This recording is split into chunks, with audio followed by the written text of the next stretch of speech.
How's it going, everybody? Welcome back to the Jackson Brown Memorial Boat Shop. I've got a little bit of a cold, so bear with me. It's actually me. It doesn't sound like me, but it is. I'm on the upswing here, so it's all good. So that's why we are out here in the shop. I'm going to talk quick, I think. I'm going to try to amidst this medicated fog, but I've got a lot to talk to you about. So there's a number of things that are going to happen in this video. I'm afraid it's going to get super duper long, but we're going to briefly talk about the MegaStroh that, as you can see, is in a rough state right now. Let me get back to this.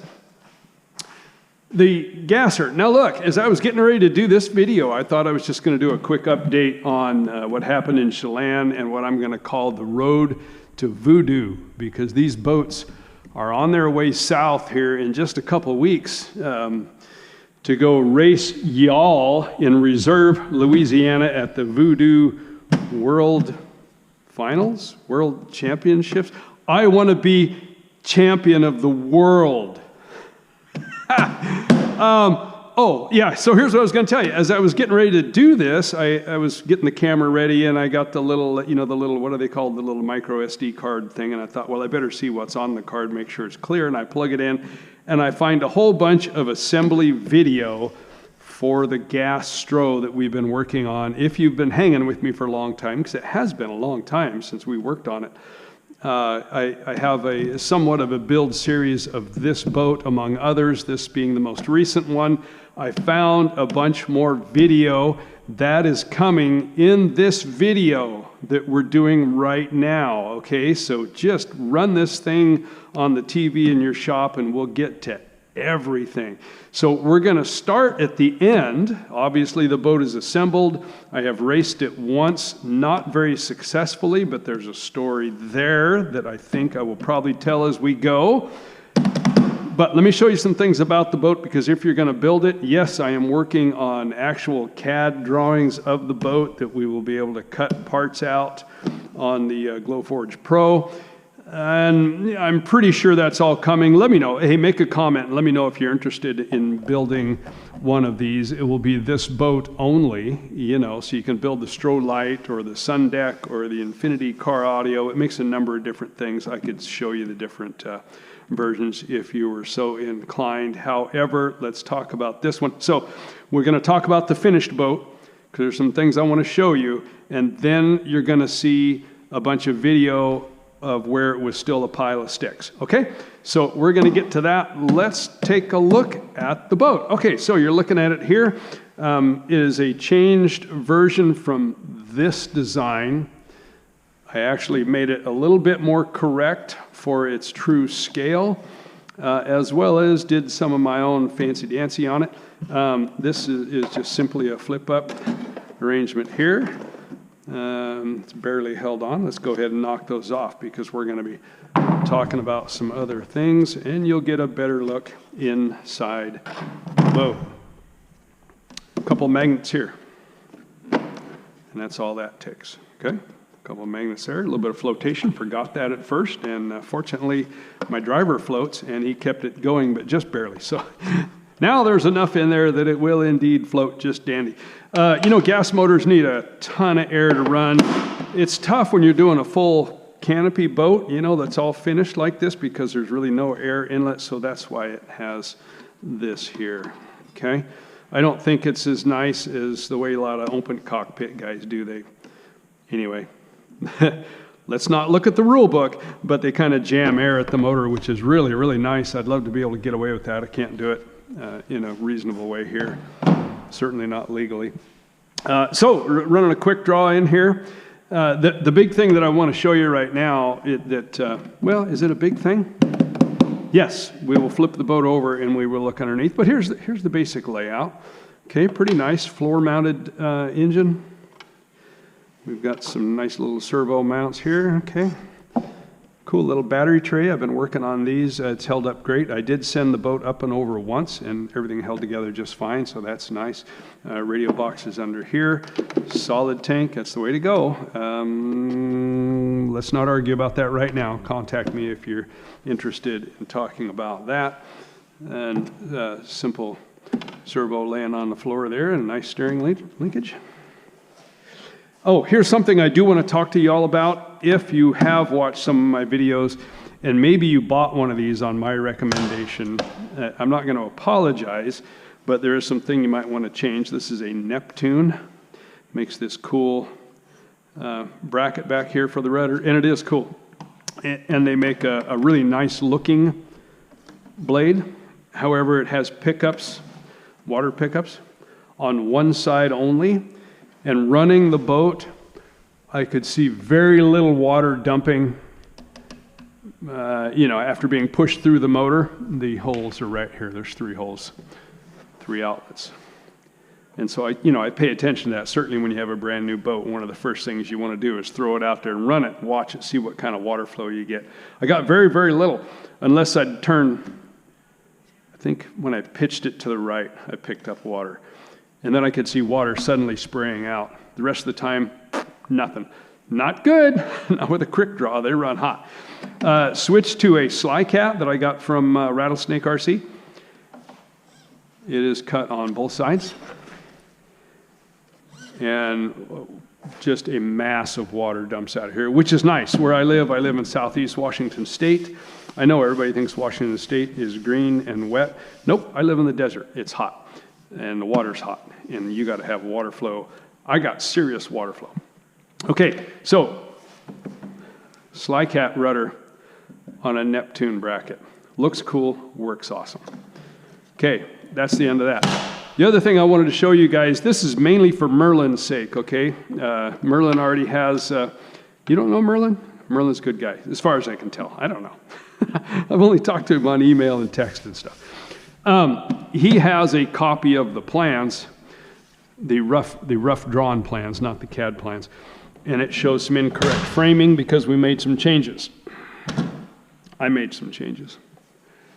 The biggest thing is this right here. The engine well is deeper than it needed to be. Longer, I should say. Was a good deal longer than it needed to be. Can you see? I don't even know if that's really showing up. So I cut this part, raised it up. I could have probably taken it out completely.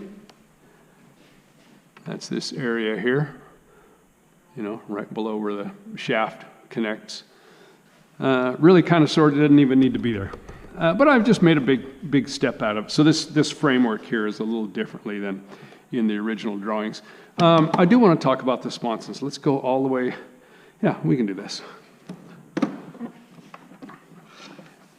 Let me know if I drop it, would you? I should have opened that up back there. Let's do it now. There we go. Yeah, that's all good. I was going to talk about Chelan. No, let's do that in a minute. So you will see in those videos, if you go back and watch the videos, I talk a lot about this, and I'm assembling the Sponsons in the video that's coming in this video. I'll stop talking about that. Anyway, this is kind of a unique to me thing that I have done. I don't know if you can even tell. I'll try to get down here and let you see it. Where the edge here on this edge, as well as here, is raised or dropped, as it were, if it were upside down. And the idea being to hold water in this channel rather than letting it spill away, because I want the front of the boat to just stay standing high on the water at low speed. I didn't want to do it with radical angles. I wanted to do it by holding the water. And I've done the same all the way along here to hold water in this channel, primarily when the boat is rolling slow, again, as I say, because I want to be able to roll very slowly up to the start. Why? Because I want to steal lane 1, right? I want lane 1, and I want to punch it and have this thing take off and go. Running in Chelan, I couldn't do that. And really, because I was just totally fighting the tune of the motor. I'm running a WYK barrel carburetor, and notoriously difficult to tune. I think now I have figured it out. I struggled in Chelan. Again, first race ever for this boat. Right out of the box, I had tested it once, ran a few laps, and that was it. And so I brought it home. I worked with it a lot, and I took it out and tested it again. And I can go down to a dead stop almost, a dead stop. And this thing will leap out of the water and take off like you wouldn't believe exactly what it was supposed to do. So when you're watching those that part of the video that's coming up, you'll see me talk a lot about this, how it was assembled. And here you can see how it's finished off, okay? Hopefully you can see that. I have no idea if the camera is aiming right, and I've got my hand in the way, so I'm gonna move again.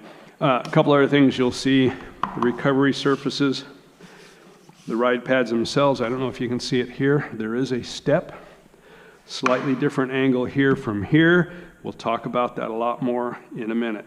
Same thing's happening over here, slightly different side to side. Again, stick around, you'll hear about all of that. So those are the things I kind of wanted to show you underneath. You've been looking at that? I first did it on this boat. And speaking of Chelan, I did this in Chelan 2 years ago. I just suddenly drilled that and stuck it in, reinforced my turn fin, changed my life. Do it. You'll be happy you did. And I shouldn't tell you that because it will change your life and it will make your boat better. Okay, that's it under here. Stick around, you're going to see a ton of video, I think. The MegaStroh running in Chelan was the exact opposite of the MegaStroh. Oh, look at this, I still got to fix this side too. This thing was lights out. I won all 3 of my heats on Saturday, all 3 of my heats on Sunday, went into the final and ran in the worst water I think we have ever seen. Oh, stick around to the end of this video. You know how there's little pop-up images that come up?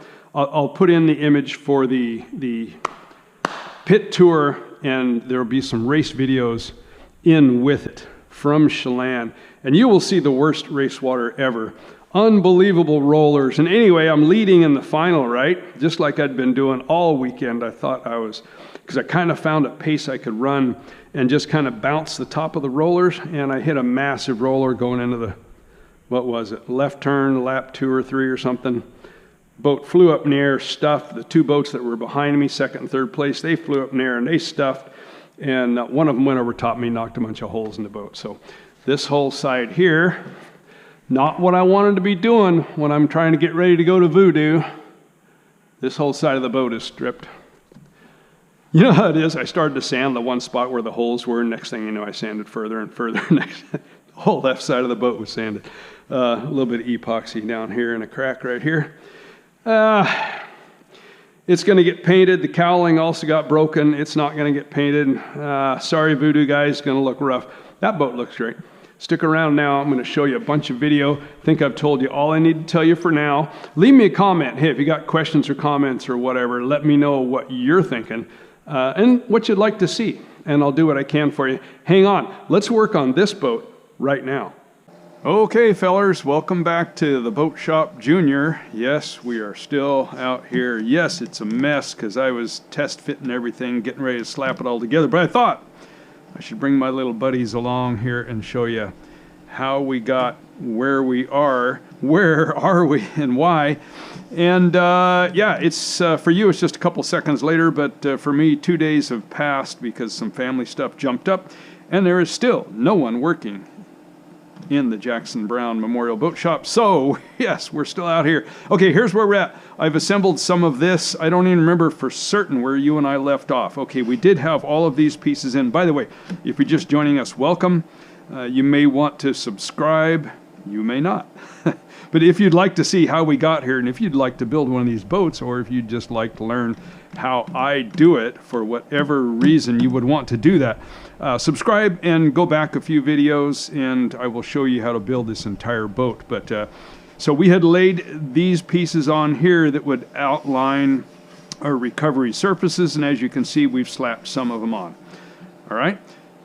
In here, you will recall, again, if you've watched this before, we made some support pieces for this that I'll call the recovery floor, inboard recovery, let's call it, a recovery floor to land on.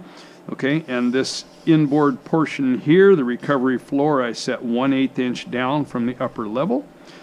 From this area here, I set it 3/16 of an inch down from the upper level, and then we've slapped our piece on here, right? We're leaving this channel. We're going to throw some West systems. Once we start creating fillets in the various areas here, we'll do that with West systems, because that's what we're also going to use to seal it. West systems epoxy, if you're not familiar. And we'll lay some cool radiuses in here, do some of those nifty things, right? Outboard here. Let's call this the outboard recovery, even though it's kind of not. What is it? It's a non-trip, the lower non-trip. We've laid it in place. Oh, by the way, these are patterned. Yeah. They're all patterned on here. You can get this from me. It may come in a kit eventually. Stick with me and find out. Like and subscribe. Okay, because these are tricky. I mean, they're all funky shapes. Here, for example, this is the actual recovery pad for here. Yes, we're going to talk about this in a minute. Yeah, I mark it where I'm going to epoxy it, because I'll forget. Anyway, yeah, we'll get to that. We're not ready yet. We're not mounting this yet. Next thing is the ride pads. I'll talk about that in a second. Okay, so we've established our depth here, flat in this area, and then it begins to radius. No problem. Even these support pieces are patterned in the plans. Same is true out here. This piece, which is really funky, it's patterned for you. What that'll do is get you really, really close. Your boat's going to be slightly different, so you build these pieces a little bit oversized, you sand and grind into shape. Also, we have our non-trip now installed. Yes, of course, there's a pattern. Here's the thing. I talked to you about this before. When these pieces mount, they land on the outside of the Sponsson chine. All right? Because the next piece lines up with it on the outside. Then when we install our decking, obviously this will get cut and it'll all be even and sanded. We have, you know, a beautiful fit. That looks stupid, but it won't look stupid when we're done. And the same is true up here. This is lower. It climbs up to mount on the outside. Now this looks kind of funky here, and you're going to spend some time filing and sanding these into shape so that your recovery surface, we'll talk about this in a minute, will match up in similar fashion. Does that make sense? Can you see it? And then yes, it will go away just as it does here. You notice a lip here. That's on purpose. We've overlapped slightly all the way down. You pick it, 1/16 of an inch, 1/8 of an inch, that neighborhood there. We will come back later. As we're, again, with the West systems, we'll use, a fairly, that's not very wide, but kind of a wider radius type of unit here. We'll put a bunch of epoxy in here, and we'll come along and just do a quick wipey-do like that. And boy, you paint this, it's just going to have the coolest little water catcher look right here. And that's what it's designed to do when the boat dives deep or when you're rolling slow. This is intended to catch some water and keep the nose of the boat bobbing high in the water. So when you poke the throttle, the thing jumps up and looks like it pulls a wheelie, and away we go, full speed before you know it. That's what's happening with these areas here. We'll talk about that when we go to do it. Let's talk about our ride pads. We're ready to put our ride pads on. Some of you have noticed, if you're paying attention, I've added some little support struts here. It's not super duper critical. They're not going to do a whole lot, but it might help keep this surface from bowing a little bit, because remember, we got a 3-inch wide ride pad. And that's long. You know, imagine this not here. We've got this long area, 3 inches wide. It can bow a little bit. What we're using 30 thousandths, actually 32 thousandths, G10. Okay, hit me up. I'll tell you where to get this. If I think of it, I'll put a link in the description. Most of you have this kind of stuff. It's very similar to fiberglass, only killer strong. This is the stuff they would make electrical panels, boards. When you see chips and all that kind of stuff mounted, it's on FR4 G10. Okay, so this is our primary ride pad. There's two. Why is there two? Okay, this one's going to be a little over 6.5 inches long. I think mine came out 6 5/8. It does not need to overlap on the sides. You can do that if you want. Some guys like to overlap a little bit, so you got kind of an edge there. I'm not a huge fan. We are going to overlap slightly in the back, just as we've done here, by the way. And this isn't fully refined yet. It will be once everything is done here. You're going to overlap about a 1/16 of an inch back here or so, give or take. You decide.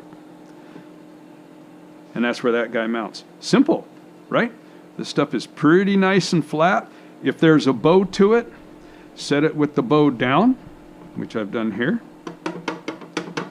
because all we're going to do is lay it into place. Okay, imagine we put our thickened epoxy on here now, here as well.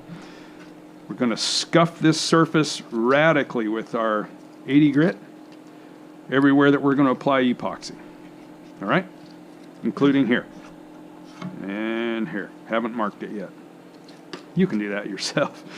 Okay, so this one's going to mount here. Again, it's going to line up really well on the sides. If it sticks out a little bit here or there or whatever, it doesn't matter, because we're going to come back later with something like this, and we're going to tidy the edges up on that.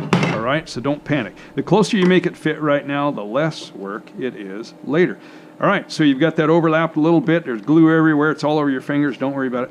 Now you're going to take your 1, 2, 3 blocks and set. It's a 1, 2, 3 block. I've told you about these before. Why do you ask these questions?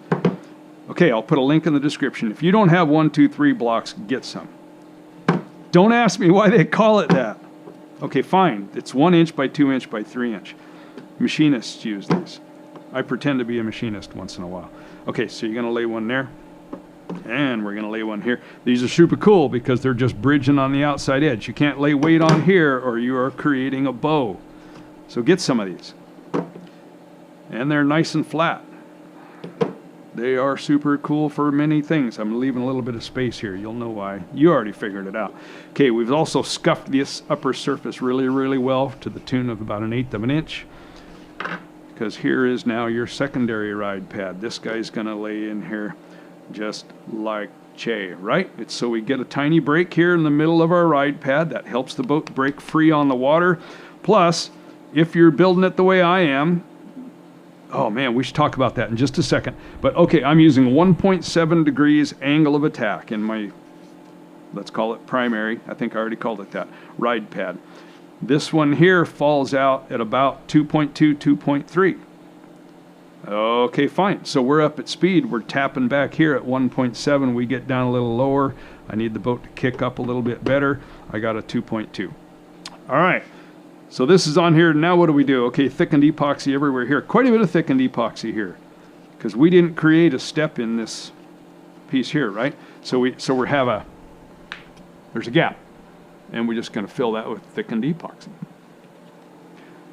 So here's the deal. You can't lay this guy on here and put weight on here. Not even 1, 2, 3 blocks, because it's going to bow it. And you're going to wind up with this concave surface, which actually isn't the end of the world on a ride pad. Concave is better than the other direction. Convex. Convex will make a surface riding surface stick to the water. Concave will make it spring off of the water. So if you really want the boat to dance, go ahead and put weight right here, and it'll be concave. And every time it touches, the front of the boat will just pop up in the air like you wouldn't believe. Don't tell me your Sponsons are already like that. If they are, go fix it. Okay, so it's going to lay like this. Well, then what are we going to do? You're just going to support the outer corners. That's all you got to do. Right? No, of course not, right? Because nothing's ever perfectly flat. And if we lay it on thickened epoxy, it may actually stand up a little bit as it's trying to push the epoxy out. It's going to be all out of shape. Now, you're going to take something that you trust, something that's nice and flat. You get this at the hardware store, and it's not nice and flat. Well, here, I'll show you. I haven't prepped this one. So here's one. If you already have something that's beautifully flat, you know, right, use it. If you don't, get something made of steel.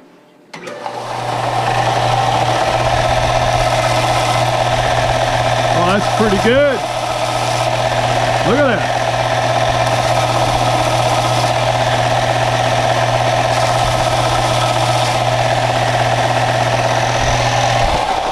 That was pretty good, right off of the shelf. Okay, so now we have a nice flat thing. And this is going to keep this guy flat for us. A couple of magnets. This is what you're going to use to mount the cowling later. We'll get there. Dude, if you don't have these, I'll tell you how to get them. Hit me up. Leave me a message. Okay, we're going to slap a couple of those on there. And nice and flat. You could put another one here, right? Except it's going to hit here. What I've done is I used a piece of material that's bowed this way, so that then when I set it on here, the G10, and by bowed I mean you sight down and you say, oh, it's just slightly, all right, put that on there. Now we have a really, really flat piece. Thickened epoxy, more out here, a little less up here. More out here, a little less up here, because we're filling the gap, right? We've scuffed these surfaces like crazy. We set this on here. It overlaps about 1/8 of an inch so that we get our 2.3 degrees.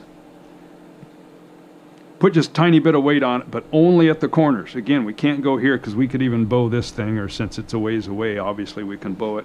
So I just have some, these are actually tap sockets. I like them because they're heavy even though they're small diameter. And we're just going to set all the way out at the corners, and that's all we have to do. Now, since you put a bunch of thickened epoxy in there, some of it's going to ooze out over time, right? So you're going over there and you're now gluing this side together. Come back over here and take something. I got all sizes, all different sizes of things because I like different size fillets for here and there. You're going to take something like this and then just wipe off whatever the excess is that's oozing out all over the place here, right? Just makes it easier, less sanding later. And bingo, your ride pads are on. And isn't that sexy? Let's talk about the recovery surface, because this is what you're going to do now. Then we're going to mount the recoveries. Here, we can go over to the other side. I've already been messing around with this one. All right, you noticed these pieces on here earlier. As it turns out, I don't need them as much as I thought I did. These are to give clamps something to grab hold of, right? Because if we lay this surface on with another angled surface, you put a clamp on it, it's just going to slide away. It just wants to pop off, and it will make you crazy. And if you've already got epoxy everywhere and you can't figure out how to clamp it, it's a disaster. So I pre-glue some pieces on, just hit it with a little bit of Starbond. You do have Starbond, don't you? Medium thick, this is great. I will put a link in the description. Go click it and get some Starbond. Get some accelerator of some sort. This was a hobby store accelerator. I'm going to buy the Starbond stuff next time because this does not work as well as it really should. Starbond makes a nice one. I'm going to pick up some of that. Okay, but so that's why this here. And it has matching pieces under here.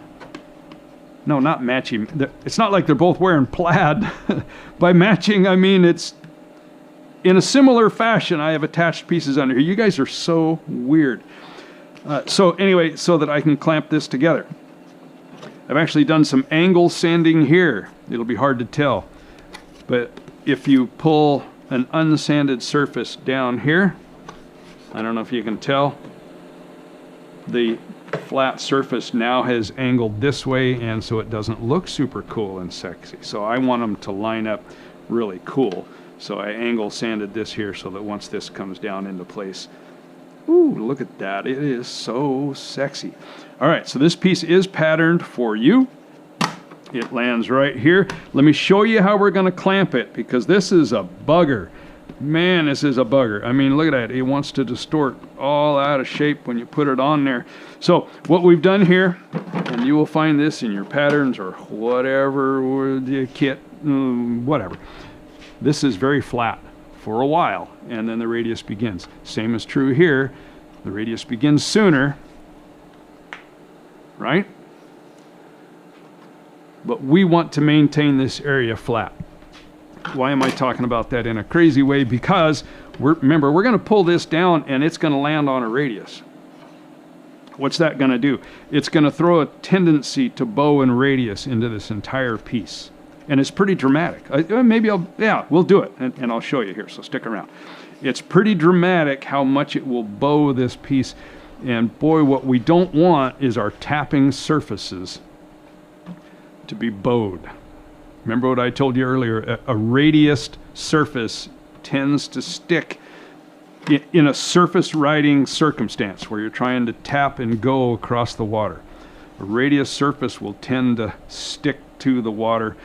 Try it with a spoon. Grab a spoon, put the curved side of the spoon in a water stream out of your faucet, and it will literally stick. Turn it around the other way where it's concave and it'll spring, okay? What we're looking for is definitely not stick and not spring. We want it just to touch and go. Touch and go, touch and go. That's what a flat surface is going to do. Surface riding. In the water, like every boat on the planet, even race boats, you have a nice radius surface. In the water. It allows the water to freely flow around, similar to air, right? What's a raindrop shape look like?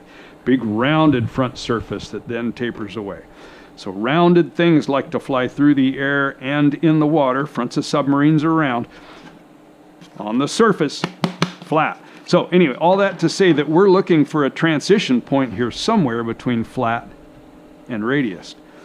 Yowza, how do we do that? It's hard. We know how far we want the flat surface to be. You're going to use something fairly substantial. I'll show you here. We know this will make it line up right. Why? Because we've test fitted a million times. You're going to use something fairly large in this neighborhood here to hold this guy flat. How the heck am I going to do that? I can't clamp here. Remember, our ride pad is here. We got to clamp externally. Do whatever you got to do. Mount something into your jig, which I've done. See if I can show you how this worked while I'm trying to talk on a camera. So we're going to do something along that lines, right? The same thing out here. Well, not the same thing. We can clamp on here. It's harmless to do that, right? Stick around. Stick around. Stay with me. There we go. Okay. I don't need to do a whole lot more other than just touch.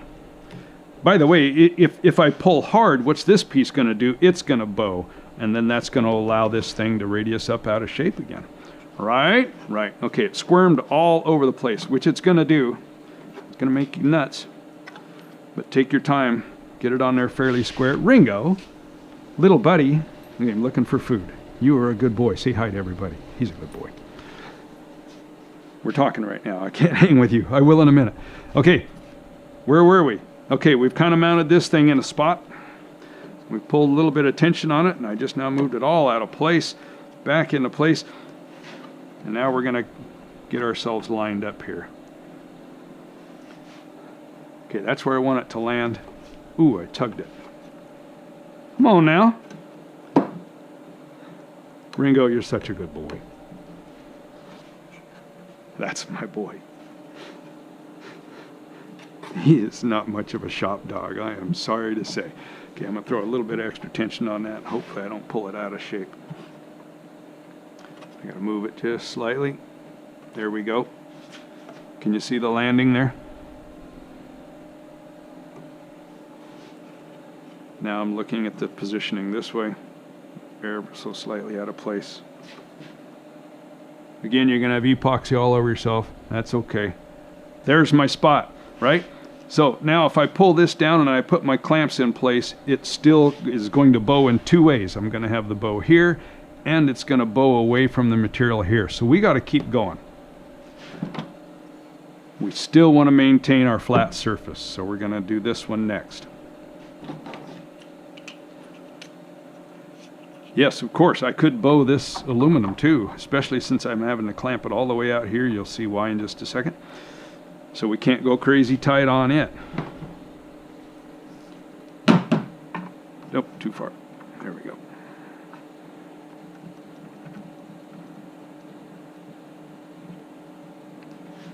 This one, by the way, did you notice?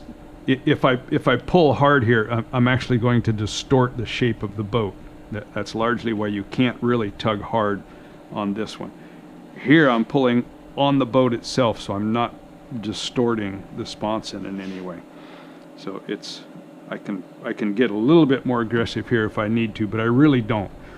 It just needs to touch. Right?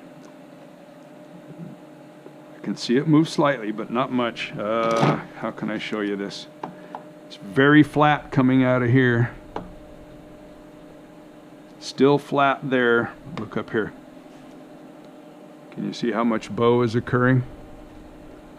Okay, so right now we go from a tight hold at the back of this piece in flat into a bow. What I don't want is to have this flat surface and have it kind of an obvious break into a large bow. So we're also going to throw a piece on here that's a little bit softer material. We could even double up if we want. Here's a piece of 8. We'll just throw this one here and clamp this one also. That'll help it come out from our flat into a bow a little bit more kindly, Gently, kinder, gently. Here, let's do this first. We'll go ahead and pull this down and get it where we want it before we bother doing all the rest of that. What I have discovered over here is I really don't need this. I really should have put them further out, but it just so happens that it works well. I do need it out here. This part we have to pull pretty tight. We really got to pull tight here and pull tight here, and then the radius will lay, you know, from its own tension will hold itself in place. Come on. Clamping here, you got to be careful that it's not tugging on it again to draw it out of place. But so we'll clamp there. Here we have our nice little overlap. We spent a lot of time filing and sanding this till we got this into a position where it would overlap nicely. And it lays like that. Can you see that? And the rest of this is already in place, but what am I going to do? Heck yeah, I'm going to put some clamps on it just because I don't trust it. To, you know, this guy lets go, or this guy lets go, something. I want more stuff on here. Underneath, I am getting a hold of that plaid matching 1/8" material, but out here, it turns out I don't need to. Something like that, right? I wonder if you can see. Yeah, it's actually pretty well laying down. This is not 100% necessary, but again, I'm going to put it on there with just a little bit of tension just to help that transition between flat and radius. It's too bad I don't have epoxy on it right now. You guys are slowing me down, by the way. You better click like and subscribe. I do this all for you. Okay, just a little tension there right now. Oh, too far again. I'm going to swing it out a little bit. I'm pulling it a little bit because I want it to hit tight here and then hold a little bit as it comes around. Something like that. Okay? That's all I'm really looking for there. All right. Again, there's epoxy everywhere, and this is what's frustrating. It really wants to slide around when there's epoxy because, you know, epoxy is a lube before it becomes a glue. So this is tough, man, and this thing's going to move. It's really going to make you crazy. Just keep jigging it around, and then check once you're done. I don't want to see it lifted up anywhere. It's sitting down nice and flat here. It's lined up perfectly on the ends, give or take ever so slightly. If you want to overlap a little bit, you can. That's actually kind of a good thing there. But it more or less self-overlaps. You remember we've got our, show you how it looks when this piece is installed. See, we've got a gap there, right? So, by the way, when you lay this one on, of course, you put a bunch of thickened epoxy there that takes up that gap space. Okay, it's all lined up. It's fabulous. Go in, have dinner, come out tomorrow, and this guy's going to look terrific. I have nothing else to show you right now. Let me know what you want to see next, okay? Because all we got to do now is we're going to flip this thing over and put the upper decks on, and I've shown you that before. However, I will show you anyway. I have things to talk to you about with these two surfaces here primarily. That's going to wait for a setup video that's coming, right? So stick around, like and subscribe. We'll talk a lot about these later. We may even change them after we test run it, and I will tell you why. All right? Okay, get back at it. See you later. Thanks for watching. And just that quick, your boat is done. Let's go racing. All right, Voodoo, I'm coming for you folks, man. Click a like, subscribe. Oh, yeah, and click that video that's probably up there right now that you can watch our Chelan race. And we're going to get pretty. We're going to head south. Let's go racing. We're not done. Season's not over. No, there's more racing to do. Let's go do it. All right, talk to you guys later. See ya. Bye.